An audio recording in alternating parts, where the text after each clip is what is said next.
Comment sauver son couple? Bonjour à tous et à toutes, c'est Fabrice Julien, coach auteur, expert en séduction et aussi du coup en couple de plus en plus puisque je fais un guide sur le couple. Je suis en train de vraiment maîtriser ce sujet, je lis, je me renseigne, j'ai aussi des coachings, etc. Donc c'est vraiment quelque chose d'excellent. Si mon guide du couple vous intéresse, n'hésitez pas à me le dire dans les commentaires. Comme ça, c'est un projet sur lequel je vais passer une vitesse parce que comme j'ai plusieurs projets en même temps, lequel je vais prioriser quoi. Donc n'hésitez pas à me dire ça dans les commentaires. Alors, on va parler maintenant des disputes dans le couple, comment gérer les conflits, la médiation, etc. Moi, c'est un truc que j'ai pas mal souffert aussi parce que mes parents, quand j'étais petit, ça se criait beaucoup dessus. Et j'étais dans le fantasme de vivre dans la paix, éradiquer, machin. Le truc, c'est que le problème, s'il n'y a jamais de conflit, il y a un problème aussi, tu vois. Donc, il y a un problème à avoir des disputes quotidiennes, des disputes incessantes, etc. évidemment. Mais s'il n'y a jamais aucune engueulade, c'est louche aussi. Laissez-moi vous dire pourquoi. Déjà, on ne peut pas éradiquer les conflits et les tensions. En fait, quand on est avec quelqu'un en couple, pour grandir, on est avec quelqu'un qui n'est pas soi-même. D'ailleurs, sinon, c'est qu'on s'aime soi-même, si on est avec quelqu'un exactement comme nous. Donc, en fait, on est avec quelqu'un qui a des points communs, mais aussi des différences. Et les différences font naître les tensions, les conflits. Des fois, on ne se comprend pas toujours très bien. On n'est pas pareil, donc, et même si on était en couple avec soi-même d'ailleurs, souvent ça se passerait mal. Et si vous ne le croyez pas, demandez à vos parents ou quoi, à quelqu'un qui vous connaît, si c'est si génial que ça de vivre avec vous. Moi, je sais qu'il y a beaucoup de bons côtés. Par exemple, je suis un peu bordélique, tu vois. Par exemple, ça peut énerver certaines. Donc, on ne peut pas éradiquer dans un couple sain les conflits et les tensions. Et ils ont un but, ces conflits et ces tensions. Le but, c'est d'exprimer ce qui n'a jamais été exprimé. En gros, ça va faire grandir la relation. Vous avez jamais remarqué, des fois, vous vous énervez, machin, puis vous dites un truc que vous n'avez jamais osé dire à l'autre. Alors le problème, c'est que souvent, on étouffe, on fuit le conflit, on étouffe, on ne le gère pas. Et du coup, ça s'entasse, puis quand ça sort de manière extrêmement violente, ce qu'on voulait dire à l'autre.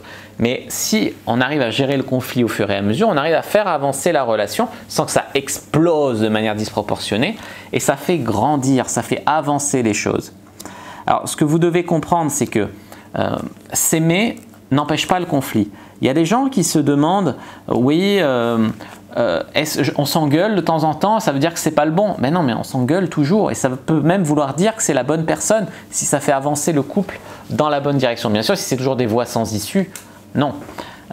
Et ça peut aussi faire avancer dans le sens où vous allez vous quitter. Parce que se quitter, c'est pas forcément grave. On peut se quitter au bout d'un an de relation, au bout d'un mois, au bout d'un soir. Le tout, c'est de se quitter dans la bienveillance, de dire beaucoup de gratitude pour ce qu'on a vécu ensemble. Et ça m'a fait grandir, ça m'a apporté, je sais mieux ce que je veux pas, etc. Mais il n'y a aucune obligation. Moi, je voudrais vivre un amour qui dure 30 ans jusqu'à être vus ensemble, etc. Mais il n'y a aucune obligation à ça, c'est une obligation d'image, de société, etc. Une relation peut être enrichissante en durant 15 jours, par exemple. Donc voilà, il ne faut pas non plus se mettre la pression qu'il faut que ça dure 30 ans. C'est mieux, c'est sûr, mais voilà. Donc ça peut aussi faire grandir comme ça, faire accélérer les choses, le conflit. Ça peut faire avoir des conversations qu'on n'aurait jamais eues sinon. Aussi, ce que je voulais vous dire, c'est ne demandez pas à l'autre d'être un bon communicant. Peut-être que l'autre, elle va être extrêmement violente ou extrêmement violent dans ses propos, ou pas avoir du mal à parler, avoir du mal à s'ouvrir. Dans ce cas-là, prenez la responsabilité que c'est à vous, parce que cette personne n'a peut-être pas vu mes vidéos. J'ai fait des vidéos sur comment bien communiquer, parce qu'on verra que pendant un conflit, c'est très important de créer un lien, se synchroniser, gérer la distance, gérer le ton de voix, gérer l'énergie. On parle à la personne, je sais pas, quelqu'un est hyper énervé, tu vas pas lui dire « Ah ouais !» Tu vois, c'est des choses qui sont importantes de se synchroniser, d'établir une communication avec les mots, de reformuler ce qu'elle dit pour être sûr qu'on a bien compris, poser des questions, savoir écouter, l'écoute active, qu'elle se sente entendue.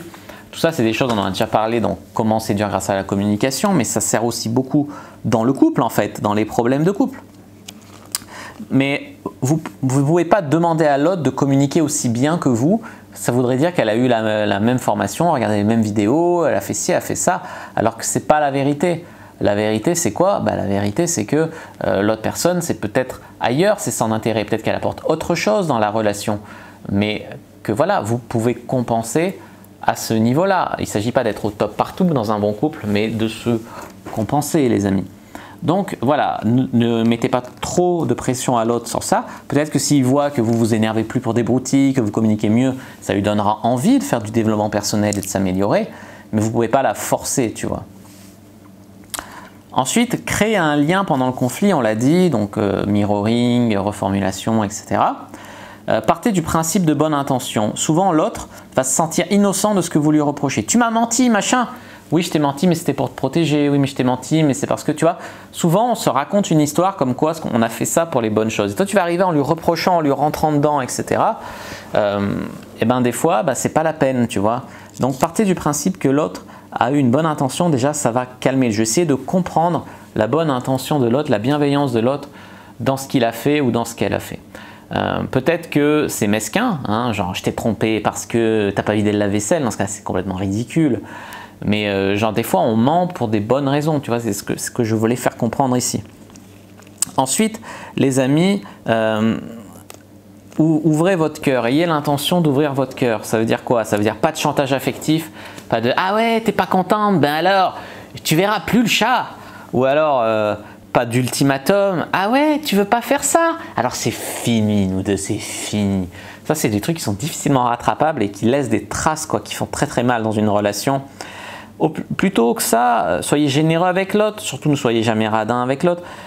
Essayez de voir ce qui est brillant chez lui, demandez-vous qu'est-ce qui est brillant chez cette personne et rappelez-vous ça, même pendant une dispute, et ça va peut-être vous aider à vous dire ok, il n'a pas vidé de la vaisselle, je ne me suis pas senti respecté, mais est-ce que c'est vraiment si important? Est-ce que j'ai déjà exprimé mon désir à l'autre, que c'est ça que je voulais, que c'est comme ça que je me sentais respecté?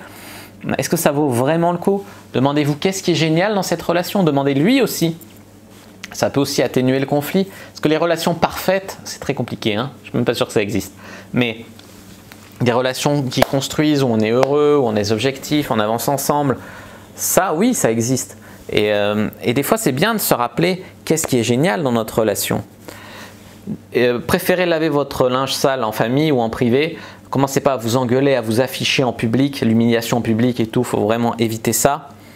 Ça revient un peu à ce que je disais tout à l'heure, mais mettez-vous dans la peau de l'autre, essayez de comprendre selon ses traumatismes, son langage, son monde, sa façon de penser, ses parents, etc. Comment il pense, comment elle pense, pour établir une meilleure communication et mieux comprendre ses requêtes au niveau de la dispute, tu vois. Aussi les amis, faites en sorte de vous demander est-ce que ça vaut vraiment le coup de gâcher notre relation pour ça? Genre, la personne te reproche de ne pas avoir fait la vaisselle à midi. Est-ce que ça vaut vraiment le coup de gâcher la relation pour ça? C'est 1 an qu'on est ensemble, on va avoir un enfant ensemble, ça vaut vraiment le coup de se prendre la tête pour ça?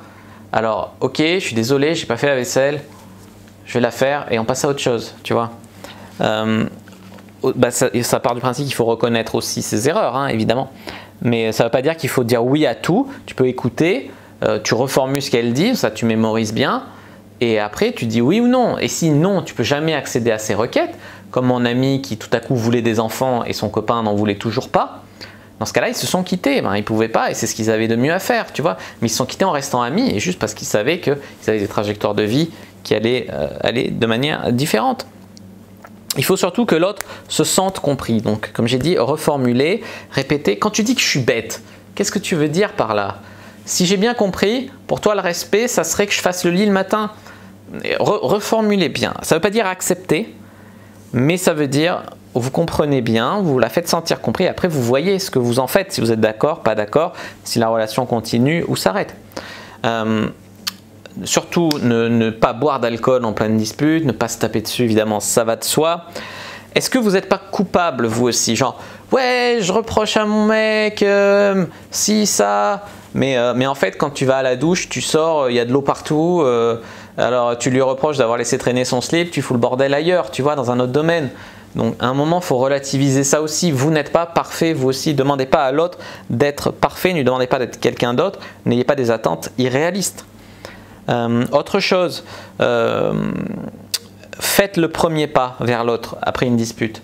Ne comptez pas les points, j'ai déjà fait le premier pas la dernière fois, là j'en ai marre, c'est à son tour, je l'ai fait 2 fois, il ne fait jamais. Peut-être qu'il apporte d'autres choses dans la relation, mais voilà. Et ça, il ne s'agit pas d'y aller en disant oui, je suis au-dessus de ça, moi c'est moi qui fais le premier pas. Mais il s'agit voilà, de dire ok, bon allez, je fais ça et on passe à autre chose, tu vois.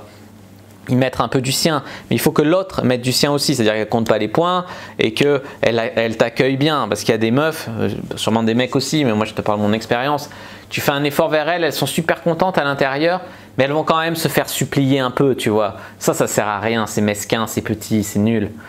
Voilà. Aussi, comprenez que l'autre n'est pas la source de vos problèmes.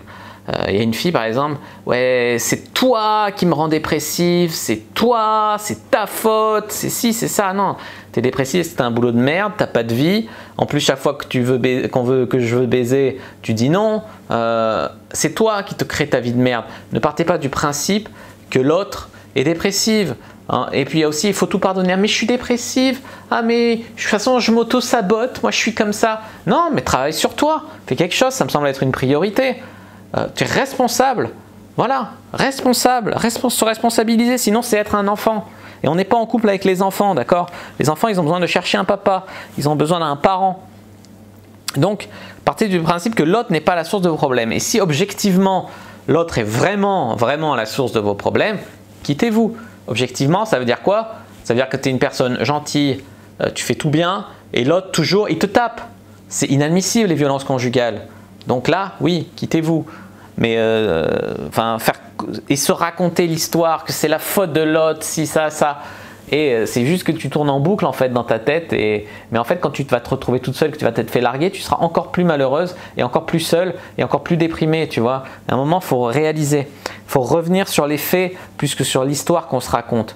Donc en fait, si j'ai bien compris, tu es en train de vouloir me quitter parce que j'ai fait le ménage partout mais j'ai pas lavé la vaisselle. Ça permet vraiment de relativiser les choses, tu vois, et de revenir sur les faits plus que sur l'histoire qu'on se raconte en mode « T'as oublié de faire la vaisselle, tu me manques de respect, t'attends de moi que je fasse tout ». Tout ça, c'est de l'interprétation. Tu m'as humilié en faisant pas la vaisselle. Tu vois, des fois, ça part très loin. Il faut vraiment revenir sur l'essentiel. Quand l'autre s'exprime, surtout, ne pas l'interrompre. Laissez-le parler. Pas toutes les 5 minutes à dire « Ah ben ça non, ah ben ça non parce que, ah ben ça non parce que ». Laissez-le finir, vous répondrez après. Sinon, ça va l'énerver encore plus. Il y a aussi un principe qui est le principe de dissociation dans une dispute. C'est de vous demander si vous étiez une tierce personne ou un extraterrestre qui regardait ça de l'extérieur. Est-ce que vous ne trouveriez pas ça mesquin ou ridicule de vous disputer pour genre des fois c'est des disputes, c'est genre la personne te dit ah oui j'ai fait ça et tu réponds un smiley pouce haut, elle rentre, elle te fait la gueule parce que c'est un fuck, tu m'as envoyé un fuck. Non, je t'ai envoyé un smiley pouce haut. Ah ouais mais tu pouvais me dire félicitations machin. En fait c'est ma façon de te dire bravo et puis j'avais pas le temps sur le moment, etc. L'autre cherche pas à comprendre ton monde, il t'accuse tout de suite, fait la gueule, etc. Les histoires qui se racontent, tu vois ça de l'extérieur. Voilà, tu relativises. Et puis aussi, ça permet de ne pas se raconter l'histoire. Je veux rester en colère contre cette personne. C'est ok, j'ai compris. C'était sa façon de me répondre. Il était occupé. Je vais pas faire la gueule pour ça. J'ai compris, tu vois. Ça aide, quoi. Aussi, vous devez parler des disputes futures une fois que cette dispute est résolue. Et des disputes futures, ça veut dire la prochaine fois qu'on a une dispute, comment on va régler ça? Donc, les outils de médiation, par exemple. Vous pouvez faire voir cette vidéo à votre conjoint ou conjointe. Et aussi les safe words. Les safe words, c'est quoi? C'est-à-dire que si on dit ce mot ou cette phrase, on arrête la dispute, on se fait un câlin et on ne se rejette pas mutuellement. Et là, ça va faire baisser la tension et ça va aider à la résolution de conflits. Ne pas employer le tu qui tue. Genre, tu et tu fais jamais ça, tu es nul, tu m'as humilié, tu ci, tu ça. C'est plus, je me suis senti humilié quand j'ai vu que tu as fait ça. C'est beaucoup mieux, tu vois. Après, vous pouvez dire tu es génial, mais le tu qui fait du mal, évitez-le de toujours être accusateur, juge, etc. Voilà, essayez de vous exprimer autrement, notamment avec la CNV, la communication non violente. C'est quand tu as fait ça, un fait, je me suis senti comme ça me gêne parce que, et j'aimerais qu'à l'avenir tu fasses ça. Et là, au moins, vous avez une conversation apaisée et constructive. Évitez aussi les tu fais jamais ça, tu fais toujours de la merde, tu me prends jamais dans tes bras, tu es sourd comme ton père, tous ces mots violents. Ou alors le pire, c'est quand quelqu'un fait quelque chose de bien, tu rentres, il a fait le ménage. Ah bah enfin, tu te décides à faire le ménage, ça vient la première fois de ta vie. C'est vraiment à contre-temps, à contre-tout, il faut vraiment éviter ça. Aussi, si vous vous disputez, des fois on s'emporte, on dit des choses et ah, tu t'es contredit par rapport à ce que tu as dit il y a 5 minutes, tu te rends compte? Ça fait que rajouter de l'eau sur le feu, on s'éloigne du débat original sur les choses. C'est vraiment pas constructif, ça aide pas, ça met tout le monde en colère, l'ego rentre dans l'équation, ça part en couille et des fois ça monte en épingle et ah là là, c'est pas possible. Après, je dis pas que c'est normal de se disputer tout le temps. C'est normal que ça soit toujours la même personne à l'origine des conflits. Il y a peut-être des non-dits, peut-être que cette personne a besoin de faire une thérapie, elle a des problèmes à l'extérieur du couple à régler. Voilà, c'est vraiment des choses à voir. Elle me connaît à peine, elle me dit que je suis une merde, mais faut être taré quoi. Et donc en fait, l'interprétation et comment on se sent, ça nous appartient. Et quand on dit à l'autre, ouais, t'es responsable de ma peine, t'es responsable de ça, non, en fait, on est soi-même responsable. Il faut revenir sur les faits. Et des fois, ça, vraiment l'autre, ça partait d'une bonne intention, on a réussi à mal l'interpréter, etc. Donc voilà ce que je voulais vous dire à propos de ça aussi. Et puis voilà. N'hésitez pas à me dire s'il y a vraiment un intérêt pour mon guide pour les relations de couple dans la description de la vidéo. N'hésitez pas à mettre un like sous la vidéo si elle vous a plu, à commenter s'il reste des questions, je répondrai avec grand plaisir, à vous abonner à la chaîne, activer la cloche pour ne pas rater les prochaines vidéos, à me suivre sur les réseaux sociaux, Instagram, Twitter, Facebook, etc. Rejoindre le groupe privé, la communauté de la Cyprine, télécharger gratuit dans les commentaires sur comment mettre une personne dans votre lit en 7 jours. Et puis moi je vous dis à bientôt, que le jeu du couple, de la séduction, de la sexualité soit avec vous.